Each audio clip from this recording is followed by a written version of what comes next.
ये फ्लैशलाइट पूर्वोत्तर के 3 राज्य मेघालय, त्रिपुरा और नागालैंड में बीजेपी की हुई प्रचंड जीत के लिए है।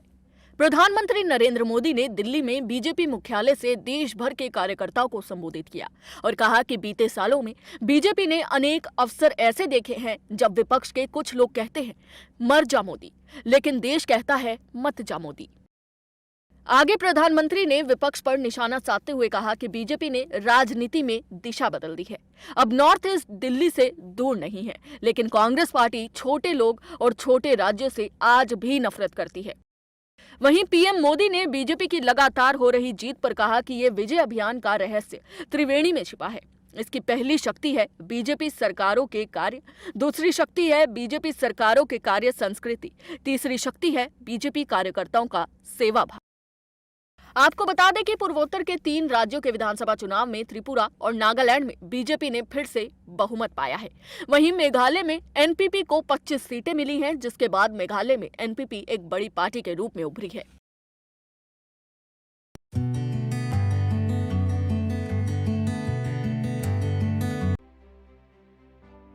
तेलंगाना सरकार ने राज्यपाल के खिलाफ सुप्रीम कोर्ट का रुख किया है।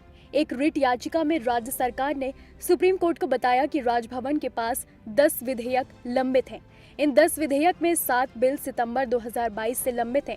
3 बिल राज्यपाल को उनकी मंजूरी के लिए पिछले महीने भेजे गए थे, लेकिन राज्यपाल टी सुंदरराजन संवैधानिक दायित्व को दरकिनार कर इन बिल को अपने पास रखे हुए हैं।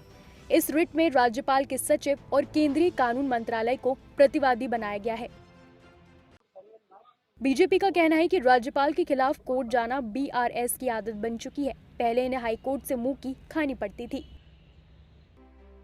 राज्यपाल से तेलंगाना की नवनियुक्ति मुख्य सचिव शांति कुमारी ने अभी तक मुलाकात नहीं करने पर तंज करते हुए लिखा कि राजभवन दिल्ली से ज्यादा करीब है। उन्होंने दूसरे ट्वीट में कहा कि सीएस के रूप में कार्यालय संभालने के बाद आपको आधिकारिक रूप से राजभवन जाने का समय नहीं मिला। कोई प्रोटोकॉल नहीं, शिष्टाचार भेंट के लिए भी कोई शिष्टाचार नहीं। मैत्रीपूर्ण आधिकारिक यात्राएं और बातचीत अधिक मददगार होती, जिसका आप इरादा भी नहीं किया। राजभवन में जो विधेयक लंबित हैं, उनमें सामान्य भर्ती बोर्ड विधेयक, निजी विश्वविद्यालय विधेयक, मोटर वाहन कर विधेयक और कृषि विश्वविद्यालय संशोधन विधेयक जैसे विधेयक शामिल हैं। ये दूसरी बार है जब बीआरएस ने राज्यपाल के खिलाफ अदालत का दरवाजा खटखटाया है।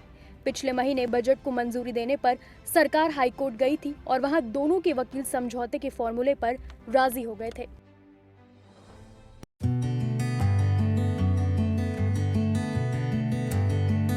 केंद्रीय गृह मंत्री अमित शाह कर्नाटक के 1 दिवसीय दौरे पर पहुंचे।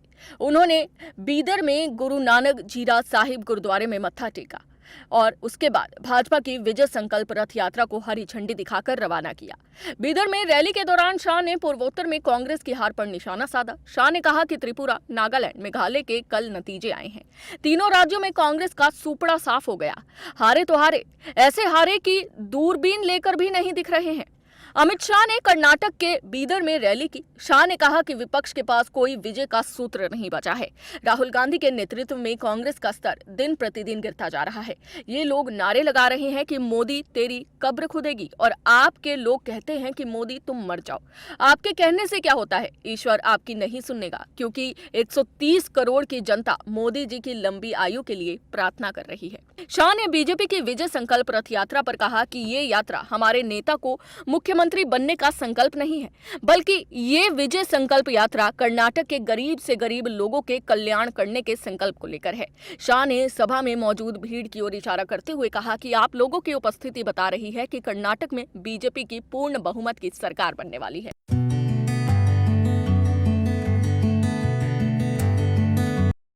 प्रधानमंत्री नरेंद्र मोदी ने 3 मार्च को पोस्ट बजट वेबिनार को संबोधित किया।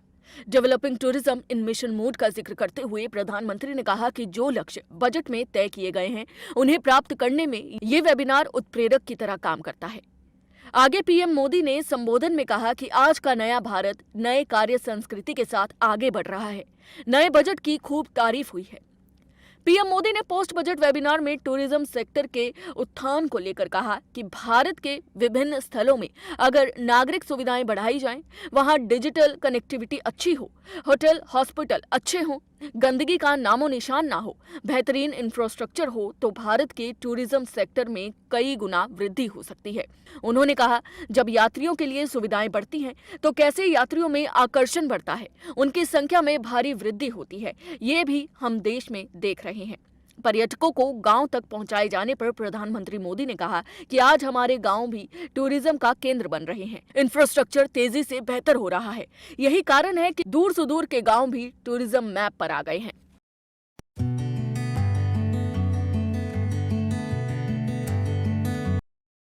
भारत के नेतृत्व में क्वाड के सदस्य देशों के विदेश मंत्रियों की बैठक नई दिल्ली में हुई।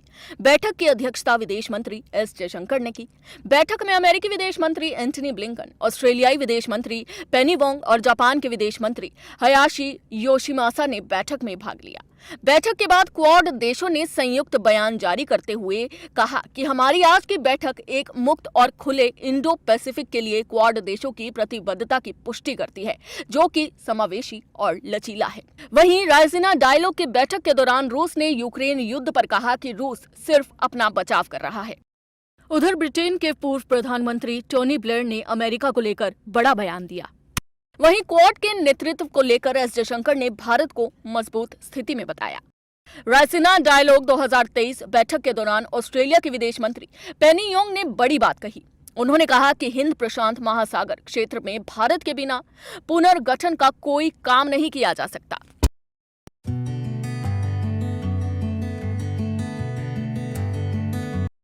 बिहार में सियासी संग्राम जारी है। महागठबंधन की आपसी तकरार से लेकर जेडीयू में बगावत के सुर तक हर खेमे में हाहाकार मचा हुआ है। लेकिन वहीं इन सबके बीच एक बार फिर बिहार के डिप्टी सीएम तेजस्वी यादव को मुख्यमंत्री बनाने की आवाज उठने लगी है। दरअसल फिर से आरजेडी के बयानवीर विधायक सुधाकर सिंह ने नीतीश कुमार पर जमकर हमला बोला। उन्होंने तेजस्वी यादव को मुख्यमंत्री बनाए जाने को लेकर भी कई बातें कहीं और कहा कि नीतीश कुमार ही तेजस्वी के मुख्यमंत्री बनने के बीच में बाधा बने हैं। जब तक वो सीएम के पद को नहीं त्याग दें, तब तक तेजस्वी राज्य के मुखिया नहीं बन सकते हैं। सुधाकर सिंह के इस बयान पर जेडीयू ने अपनी प्रतिक्रिया दी। तो वहीं इस मामले में बीजेपी ने सीएम नीतीश कुमार को घेरा और महागठबंधन पर जमकर निशाना साधा। बिहार विधानसभा का बजट सत्र चल रहा है और इस दौरान पक्ष विपक्ष में जमकर टकराव जारी है। विपक्ष लगातार प्रदेश के मुद्दों को लेकर पक्ष पर हमलावर है।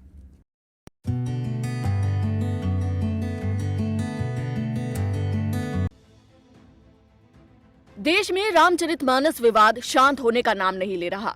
रामचरितमानस अब एक सियासी मुद्दा बन गया है, जहां पक्ष विपक्ष में लगातार वार और पलटवार जारी है। लेकिन इसी बीच राष्ट्रीय स्वयंसेवक संघ प्रमुख मोहन भागवत ने फिर एक ऐसा बयान दे दिया है जो सियासी मुद्दा बन गया। आरएसएस प्रमुख मोहन भागवत ने 2 मार्च को नागपुर में कहा कि भारत के पास पारंपरिक ज्ञान का विशाल भंडार है। कुछ स्वार्थी लोगों ने प्राचीन ग्रंथों में जानबूझकर गलत तथ्य जोड़े हैं, जबकि कुछ ग्रंथ गुम हो गए हैं।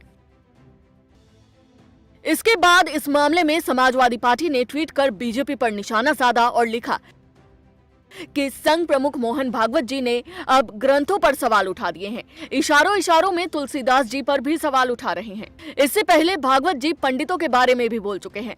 अब कोई भाजपाई, कोई योगी, कोई मोदी, कोई कथित धर्म रक्षक साधु संत महात्मा मोहन भागवत पर सवाल क्यों नहीं खड़े कर रहा है।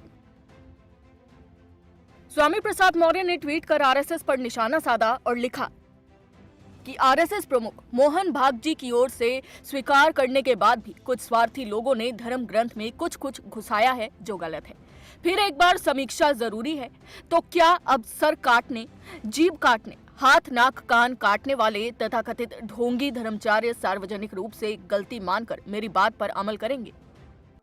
संघ प्रमुख मोहन भागवत पर स्वामी चक्रपाणी महाराज भड़के। उन्होंने कहा कि स्वामी प्रसाद मौर्य का संघ प्रमुख समर्थन कर रहे हैं। मोहन भागवत के इस बयान पर कांग्रेस ने भी अपनी प्रतिक्रिया दी।